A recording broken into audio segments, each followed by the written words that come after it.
ang ipinangakong pagdating ng Panginoong Hesus. Isang mapagpalang araw mga kapatid, may mga alalahanin bang bumabagabag sa inyo? Naiinip na ba kayo sa paghihintay ng katuparan ng mga pangako ng Panginoon sa atin? Pakinggan natin ang sinasabi sa ikalawang sulat ni Pedro, Kabanata 3, taludtod siya mula sa Magandang Balita, Biblia. Ang Panginoon ay hindi nagpapabaya sa kanyang pangako gaya ng inaakala ng ilan. Sa halip, nagbibigay siya ng pagkakataon sa lahat sapagkat hindi niya nais na may mapahamak, kundi ang lahat ay makapagsisi at tumalikod sa kasalanan. Ang Panginoon ay hindi nakakalimot sa kanyang pangako ayon sa ating binasang talata.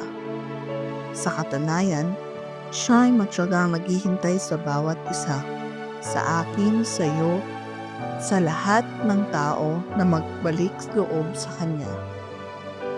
Hindi niya nais na may mapahamak sa sino man, kundi lahat ay lumapit sa Panginoon at magsisi sa kanilang mga kasalanan. Tatlong bagay ang binibigyan diin ng talatang ito: ang katyagaan ng Panginoon, ang pagnanais niya na ang lahat ay maligtas, at ang katungkulan ng bawat mananampalatayang ibahagi ang magandang balita sa iba. Maaaring may ilan sa atin na nanghihina ang pananampalataya dahil sa makadinaranas na kahirapan o kaguluhan sa mundo. Subalit tandaan natin na sa Diyos natin makukuha ang kalakasan at katatagan.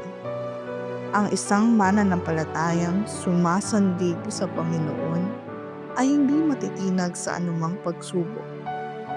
Batid niya na ang Panginoon ay tapat sa kanyang mga pangako at hindi siya nagpapabaya.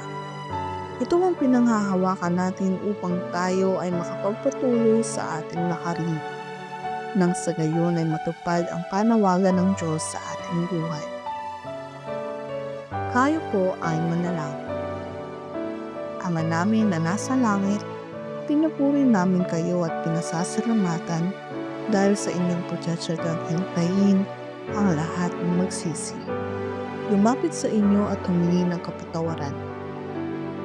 Tulungan po ninyo kaming hindi mainip sa inyong ipinangakong pagbabalik at sa halip ay magsumikap na patatagin ang aming pagtitiwala na kayo ay darating sa tamang panahon.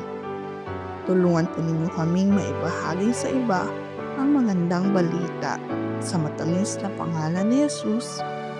Amen. Magandang araw po sa ating lahat.